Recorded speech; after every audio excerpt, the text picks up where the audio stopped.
दुःख खूप आहे थोडं सोसून जीवनात दुःख खूप आहे थोडं सोसून चिमूटभर दुःखाने कोसळू नकोस दुःखाचे पहाड चढून बघ चिमूटभर दुःखाने कोसळू नकोस दुःखाचे पहाड चढून बघ यशाची चव चाखून बघ अपयश येतं निरखून बघ यशाची चव चाखून बघ अपयश येतं ते निरखून बघ डाव मांडणं सोपं असतं थोडं खेळून बघ डाव मांडणं सोपं असतं थोडं खेळून बघ घरटं बांधणं सोपं असतं ती मेहनत करून बघ जगणं कठीण मरणं सोपं असतं दोन्हीतल्या वेदना झेलून बघ जगणं कठीण मरणं सोपं असतं दोन्हीतल्या वेदना झेलून बघ जीनं मरणं एक थोडं असतं जाता जाता एवढं सोडून बघ जीनं मरणं एक थोडं असतं जाता जाता एवढं सोडून बघ हे इतके अर्थपूर्ण शब्द आहेत सगळ्यांना याचा अर्थ कळला असेल किती कमी शब्दात खूप काही जास्त सांगितलेले आणि हे एका अतिशय लहान मुलाने लिहिलेले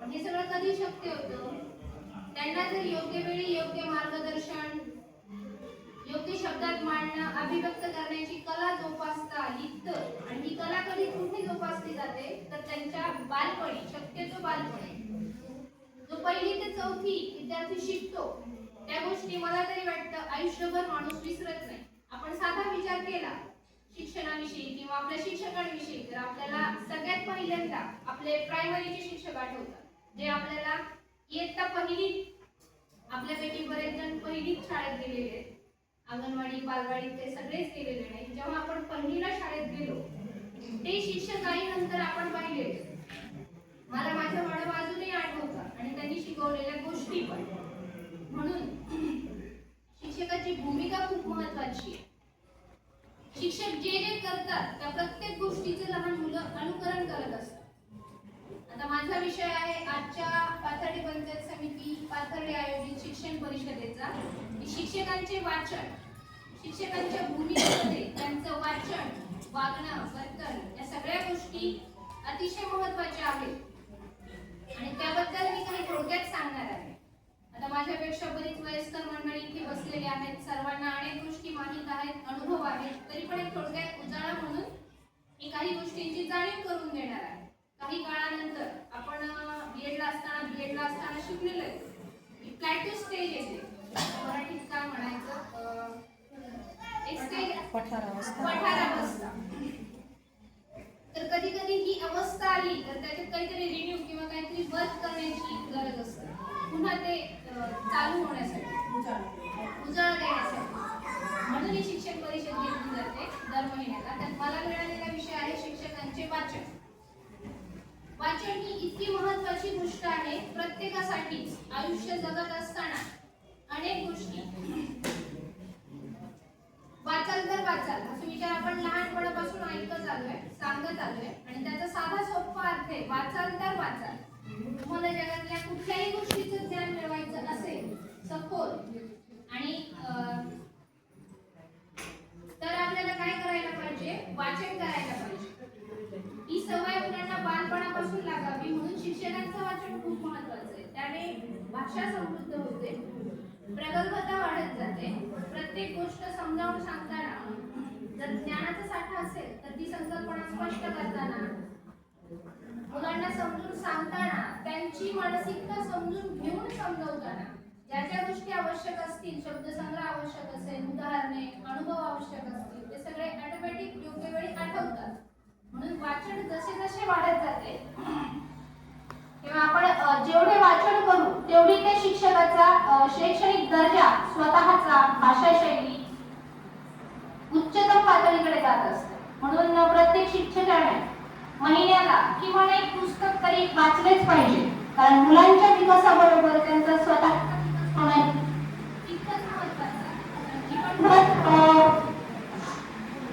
मनुष्याने जीवनभर विद्यार्थी असले पाहिजे ही गोष्ट आपण यावेळी लक्षात ठेवूया की आपल्याला पण शिकत राहायचंय शिकवता कारण आपण समाजातले फार महत्त्वाचा घटक आहोत a teacher who leads a teacher who leads inspires शिक्षकाने का पण वाचलं पाहिजे कारण त्यांना लीडरशिप करायची नेतृत्व करायचे आपल्या वर्गात दरवर्षी 30-40 मुलं शिकतात आता सध्या एका घरामध्ये फार एक किंवा 2 मुलं आहेत म्हणजे भविष्यातलं आपण एक कुटुंब तयार करत असतो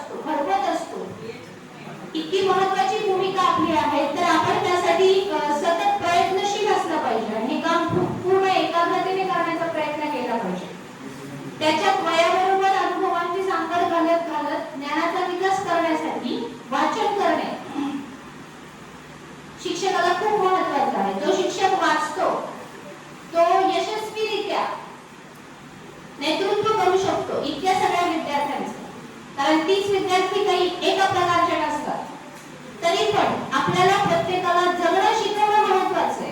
प्रत्येकच जण प्रत्येक विषयात तज्ञ असेल असं नाही, पण ज्याला ज्या ज्या गोष्टीत आनंद मिळतो, जी जी गोष्ट कला आहे ते ओळखून त्याच्याबद्दलचं ज्ञान देण्यासाठी आपल्याकडे ते आधी असलं पाहिजे, ही महत्वाची गोष्ट आहे.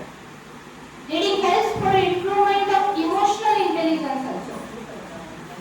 वाचनामुळे आपल्या भावनिक बुद्धिमत्तेचा विकास होतो.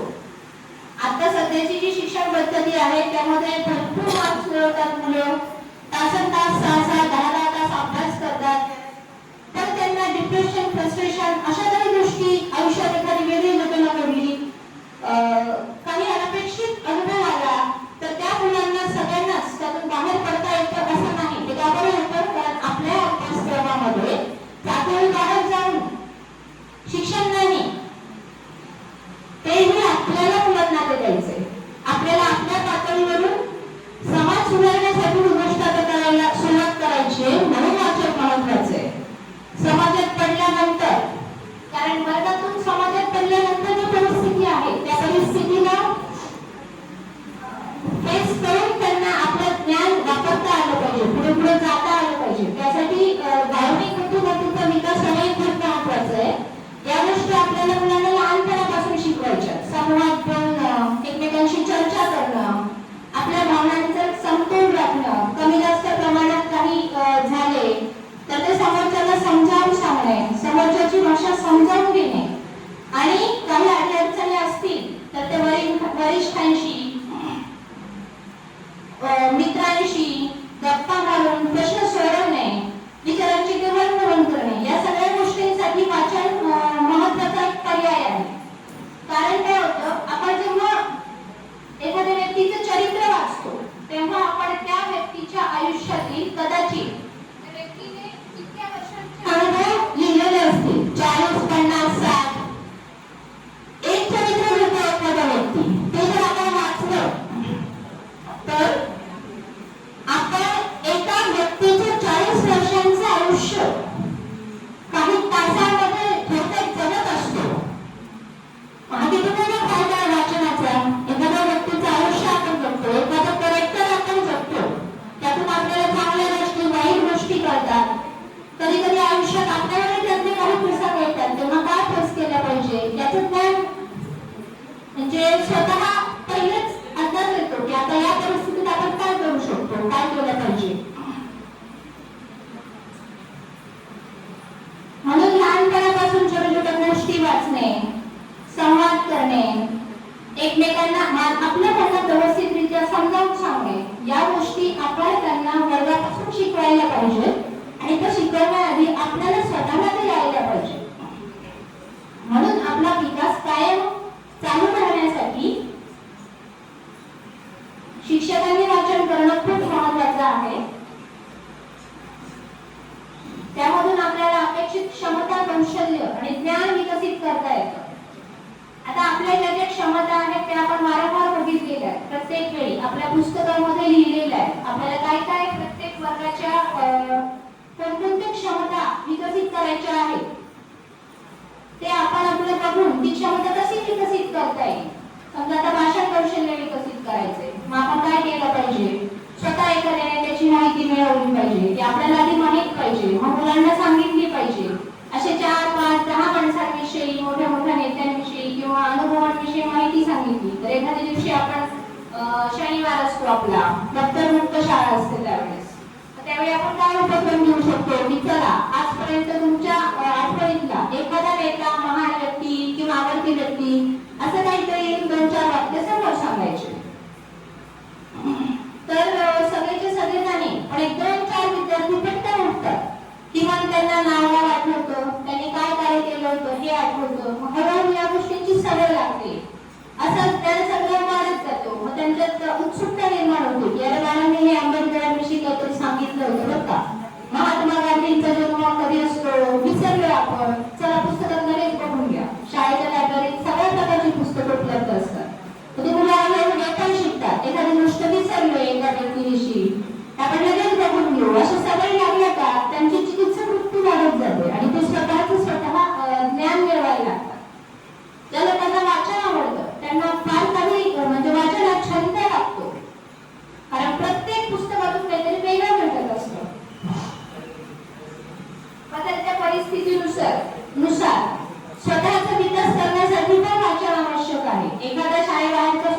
विषय शिकावा वाटला, आपल्याला एखाद्या सांस्कृतिक व्यक्तीविषयी माहिती काढायची, मुलं आता मोबाईलवर लगेच बघतात, तर त्यापेक्षा त्यांना जर वाचण्याची सवय असेल तर ते लगेच पुस्तक विकत घेतील. त्यामुळे मेंदूची मशागत होते. थोडक्यात वाचन केल्याने आपल्या मेंदूचा, डोळ्यांचा, डोक्याचा व्यायाम होतो, एकाग्रता वाढते, मन स्थिर राहते. यासाठी पण ती खूप महत्वाची गोष्ट आहे. मग आपण कधी कधी असा उपक्रम घेऊ शकतो की एकच पुस्तक सगळ्यांना वाचायला द्यायचं आणि प्रत्येकाचं मत विचारायचं, किंवा एका पानावर लिहून काढा म्हणायचं या पुस्तकाचं थोडक्यात काय आहे तो सारांश. आणि तो जर आपण वाचला तर पुस्तक एकच आहे, पण प्रत्येकाने लिहिलेली भाषा आणि वाक्य तुम्हाला एकदमही सेम सापडणार नाही. प्रत्येकाने वेगळ्या पद्धतीत मांडलेलं असेल, म्हणजे वाचकांना त्यांच्या अभिव्यक्ती व्यक्त करण्याच्या पद्धतीत फरक झाली, ही गोष्ट आपल्या लक्षात येते. हळूहळू ते स्वयंवाचन शिकायला लागतात. तिसरी चौथीलाच या मुलांना वाचनाची आवड आहे, ते स्वयंवाचन करतात. त्याला वाचून समजून घेऊन उत्तर सांगून मित्राला शिकवतो. एवढी प्रगती होते जर वाचन कंटिन्यूअस चालू राहिलं तर. शिक्षक एक प्रेरणास्त्रोत आहे, म्हणून ज्ञान उत्तीर्ण करण्यासाठी आणि सर्व कौशल्यांचा विकास होण्यासाठी वाचनाचे उपक्रम राबवणं खूप महत्त्वाचं साठी पण आणि विद्यार्थ्यांसाठी पण. आपण जर रोज शाळेतून अर्धा तास वाचन करत राहिलो, ठरवून रोजचं नियमित वाचन केलं एखाद्या पुस्तकाचं मुलांसमोर, तर मुलांना एक सवय लागते, सगळेचे सगळे पुस्तक घेऊन बसतील आणि वाचायला लागतील.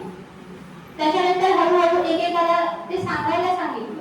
त्याच्या पुढचा प्रयोग जर केला, आपण आता बघितलं की वेगवेगळी एकच पुस्तक आपण सर्वांना वाचायला दिली, पुढच्या वेळी जर वेगवेगळी पुस्तकं वाचायला दिली आणि ती एकमेकांना सारांश सांगायला लावली, तर 10 जणांनी पुस्तक वाचलेलं 10 जणांना माहित होईल. किती वेळात? छोटंसं पुस्तक असेल तर एका दिवसात.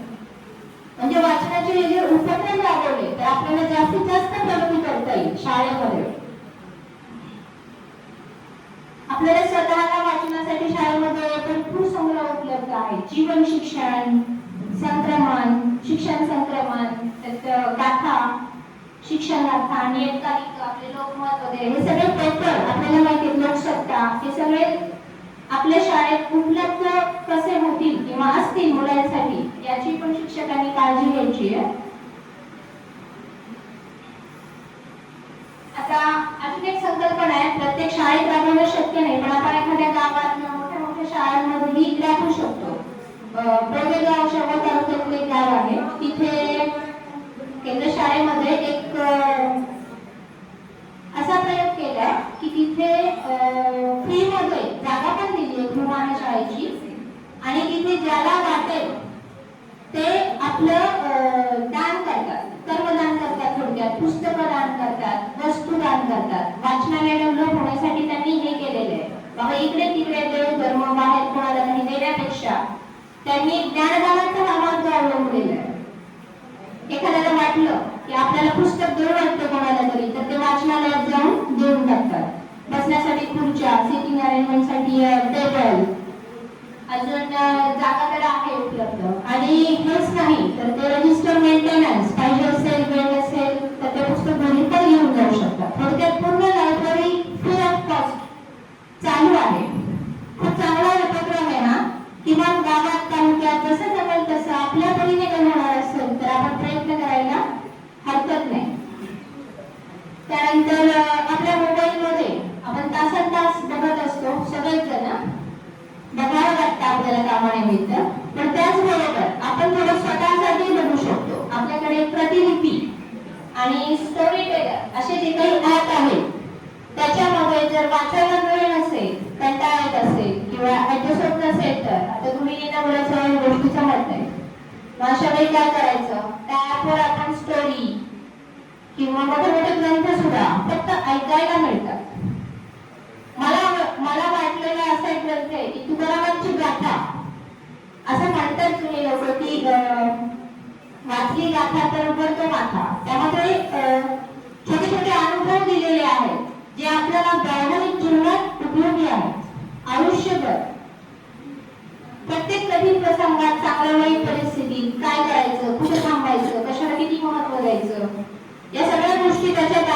माझाही प्रॉब्लेम पूर्ण झालेला नाही, तर तो आपण त्या प्रतिलिपी वगैरे ऍपवर ऐकू शकतो. ग्रंथ मोठा आहे. त्यानंतर लहान मुलांना आपण श्यामची आई हे पुस्तक वाचायला सांगू शकतो. त्यामध्ये छोट्या छोट्या गोष्टी आहेत, श्याम आणि त्याच्या आईबद्दलच्या, म्हणजे साऱ्या मुलींच्या. पण पुस्तक खूप छान आहे. ते पुस्तक वाचल्यानंतर नक्कीच मुलामध्ये थोडा का होईना बदल होतो. आई काय आहे त्याला कळायला लागतं आणि स्वतःच्याही वर्तनात काय काय अपेक्षित बदल करणं गरजेचं आहे हे स्वतः करायला लागतं. म्हणजे वाचनाने काय होतं की तो आत्मपरीक्षण पण करतो. आता हीच गोष्ट आईने किंवा वडिलांनी किंवा दुसऱ्या कोणी सांगितली की मोठ्याचं ऐकून घ्यायचं असतं, असं बोलायचं नसतं, हे कर ते कर, तर ते मुलांना पटत नाही. पण ते जर साऱ्या मुलींच्या पुस्तकातून वाचलं तर त्यांना वाटतं इतकी मोठी मोठी माणसं पण या सगळ्या गोष्टी पाळतात, म्हणजे त्या काहीतरी महत्त्वाच्या आहेत. दुसरी गोष्ट, त्यांना आपलं मत व्यक्त करण्याच्या, अभिव्यक्त होण्याच्या पद्धतीचा दर्जा त्यांचा खूप सुधारतो वाचनामुळे. निर्णय क्षमतेचा विकास होतो. मुलं स्वतःचे स्वतः ठरवायला लागतात, गोष्टी कळतात, चांगला वाईट त्यातला फरक कळून समजून घ्यायला लागतात.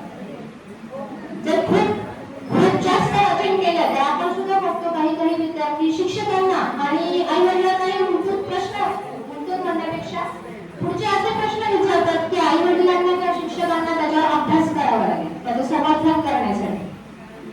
इतक्या त्यांचा ज्ञानाचा आणि बुद्धीचा विकास होतो. शब्दसंग्रह वाढत जातो आणि काही पुस्तकातून तर त्यांना स्वतः प्रेरणा मिळते की आपण सुद्धा असं काहीतरी करावं. आता शिवखरे यांचं एक पुस्तक आहे, हे सुद्धा मुलांना सांगायला काही हरकत नाही. यू कॅन विन, म्हणजे तुम्ही जिंकू शकता. त्या पुस्तकातलं मला आवडलेलं एक वाक्य आहे की जे ते वेगळ्या गोष्टी करत नाही, तो प्रत्येक गोष्ट वेगळ्या पद्धतीने करतात. एकदम मोटिवेटिव्ह आहे हे वाक्यच ऐकलं की छान वाटतं. म्हणजे ते खूप काही वेगळं करत नाही, ते फक्त काय करतात, प्रत्येक गोष्टीत स्वतःची पद्धत शोधून काढतात. स्वतः कसं करता येईल, स्वतःचा स्वतः विकास करतात थोडक्यात. त्यानंतर आपले NCERT ची जी वेबसाईट आहे तिच्यामध्ये बरीच पुस्तकं मुलांसाठी पण आणि आपल्यासाठी पण PDF फाईल उपलब्ध आहे. ती पण आपण संदर्भ वाचनासाठी वापरू शकतो. अजूनही आपल्याला डाउनलोड करून वाचायला काही हरकत नाही, किंवा छोटी छोटी पुस्तकं आपण प्रिंट काढून मुलांना देऊ शकतो, किंवा ज्यांना मोबाईलवर शक्य असेल त्यांनी ते त्यांच्या घरी वाचू शकतात. मुलांना ही गोष्ट सांगणं गरजेचं आहे, कारण 5-10% मुलं तर आठवड्याच्या आत सुरुवात करतील, कारण मोबाईल सगळ्यांनाच आवडतो. मग ते बघणं पण बंद होईल आणि ही एक गोष्ट ते आवडीने करायला लागतील. मोबाईलवर वाचन करायचंय, मग हळूहळू वाचनाची त्यांना गोडी निर्माण होईल. आपल्या जिल्ह्यामध्ये, आपल्या म्हणा राज्यात, महाराष्ट्रात कुठेही अनेक IPS अधिकारी आतापर्यंत होऊन गेले, आले गेले, आजही असतील. आजही कोणाला सांगता येईल बरं IPS अधिकारी कोण आहेत आता सध्या असेल? नाही सांगता येते का कोणाला? खरं आहे, नाही सांगता येणार, कारण त्यांचा आपला फारसा संबंध येत नाही, संपर्क येत नाही, आपण त्याला डोकं लावत नाही. पण मी 12वीत असताना शहर तालुक्यामध्ये PI म्हणून आले होते. ते विश्वास नांगरे पाटील आजही सगळ्यांच्या लक्षात आहे, तुम्हाला सगळ्यांना ते माहिती असतील का बरं? फक्त जे नाव प्रत्येकाच्या लक्षात असतं ते त्यांच्या वाचन आणि प्रगल्भ विचार अभिव्यक्त करण्याच्या कौशल्यामुळे. त्यांनी अभ्यासाबरोबरच अवांतर गोष्टी खूप शिकल्या. बुद्धिमत्तेचे एकूण 7 प्रकार आहेत. तर बाकी सगळ्यांचा समावेश आपल्या अभ्यासामध्ये येतो 1ली ते 10वी आणि 12वी पर्यंत. पण भावनिक विकासाच्या गोष्टी, भावनिक बुद्धिमत्ता हा जो प्रकार आहे त्याच्या विकासासाठी काही करता येईल असं पुस्तकात सिलेबस मध्ये कुठेच नाही. त्यावर आपल्याला थोडंसं फोकस करायचंय, कारण आजची परिस्थिती बघता समाजातली ही गोष्ट महत्वाची बनली आहे. आपण सगळेजण रोज वेगवेगळ्या घटना ऐकतो, गोष्टी बघतो, बातम्या ऐकतो. त्यामध्ये 10 ते 20%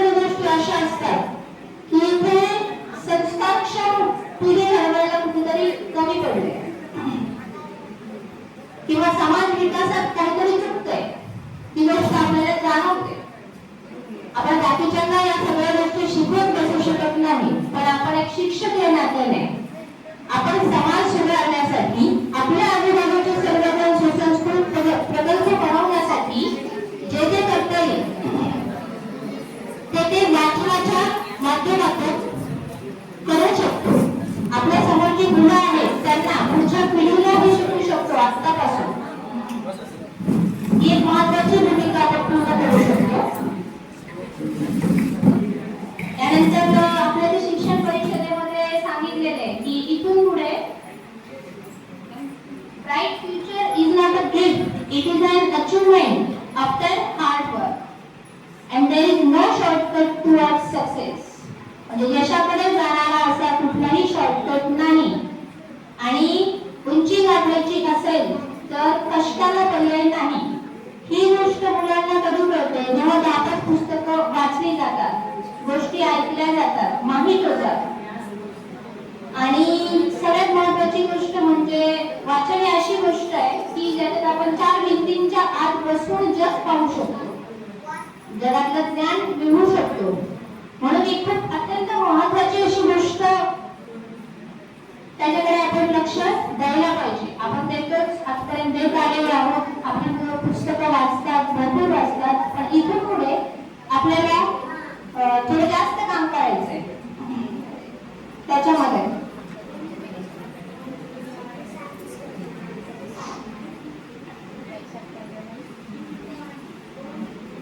आता आज क्रीडा दिन आहे. कशाबद्दल आहे बरं क्रीडा दिन? ध्यानचंद यांचा वाढदिवस. क्रीडा खेळाविषयीच असणार आहे. आपण तो का साजरा करतो? ध्यानचंद आपल्या सगळ्यांना वाचन करण्याची खूप गरज आहे आणि मला पण आहे. आत्ता माझ्या मुलाचा फोन आला तर त्याने विचारलं, आई तुझ्या शाळेत आज काय काय केलं? म्हटलं का रे? काही नाही केलं, रोजच्या सारखं सगळं झालं. तो म्हटला माझ्या शाळेमध्ये 3 दिवस क्रीडा स्पर्धा आहे. म्हटलं का बरं? तर मेजर ध्यानचंद यांच्या म्हणजे जयंतीनिमित्त ते नंतर होते. तू नजरानं सोडून लगेच त्यांनी ध्यानचंदांना 5 वाक्य सांगितली मला पटापट. ते हातीचे जादूगार आहेत, त्यांचा जन्म असा झाला, त्यांचं कसं, त्याचे वडील पण आर्मीमध्ये होते, त्यांना पण आवड होती. मग म्हटलं बरं ठीक आहे आपण नंतर करू. तर म्हणतो त्याच्या पुढची गोष्ट राजीव गांधींचा जो खेलरत्न पुरस्कार, राजीव गांधी आधी याला नाव होतं, पुरस्कारही मिळालेला आहे त्यांना, पण या दिवसाचं राजीव गांधी त्याचं नामकरण आता मेजर ध्यानचंद असं झालं. त्याच्यात आता बदल झालाय. ही एक ज्ञानात भर पडली, काही कुठेतरी वाचलं असेल. म्हणून हे सगळं ज्ञान खूप महत्वाचं आहे. आपणही अपडेट राहतो आणि मला आपल्यापेक्षा जास्त राहतात. एकदा ती सवय लागली ना ते एकच ज्ञान मिळवतात आणि सांगतात, दुसऱ्याला सांगत असतात तेव्हा ते शांतपणे ऐकूनही घ्यायचं, मित्रांमध्ये एकमेकांशी बोलू द्यायचं. हा दुसरी एक महत्वाची गोष्ट की आठवण.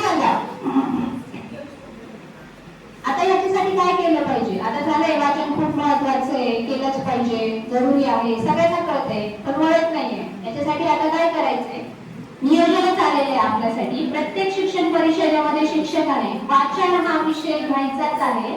म्हणजे काय करायचंय? प्रत्येकाने महिन्याला एक पुस्तक वाचायचंच आहे, पण एकाने तरी ते समोर येऊन सांगायचं आहे शिक्षण परिषदेमध्ये. त्याचा सारांश, त्या पुस्तकातून आपण काय शिकलो, काय करता येईल. पुढील शिक्षण परिषदेपासूनच त्याची सुरुवात होणार आहे सादरीकरणासाठी. त्यामुळे सगळ्यांनी आजच कामाला लागायचंय. म्हणजे आजची परिषद लागली असं म्हणता येईल. सहभागी शिक्षकांपैकी प्रत्येकाला समान संधी द्यायची आहे. प्रत्येक वेळी तेच चेहरे येऊन समोर पुस्तक परीक्षण करणार नाही. दरवेळी नवीन माणसाला संधी आहे, कारण प्रत्येकाने पुस्तक वाचून इतिहास सांगायचंच आहे. तशी निवड करायची प्रत्येक वेळी चिठ्ठ्या टाकून, म्हणजे ज्याचा नंबर येईल चेहरा बघून नाही किंवा काम बघून नाही, यांना छान बोलता येते मग त्यांनीच सांगायचं.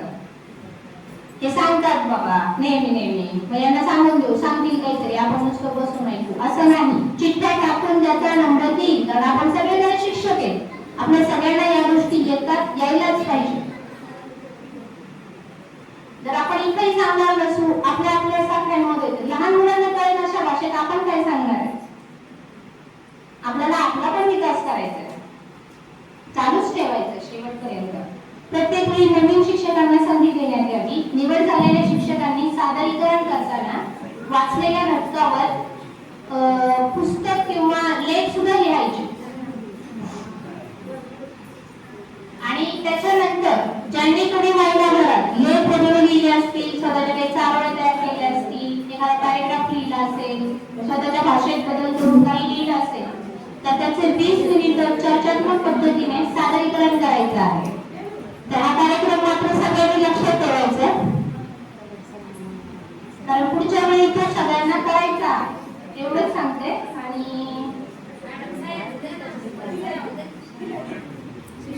एवढे सांगून मी थांबते. धन्यवाद सगळ्यांना. शांततेत ऐकून घेतलं.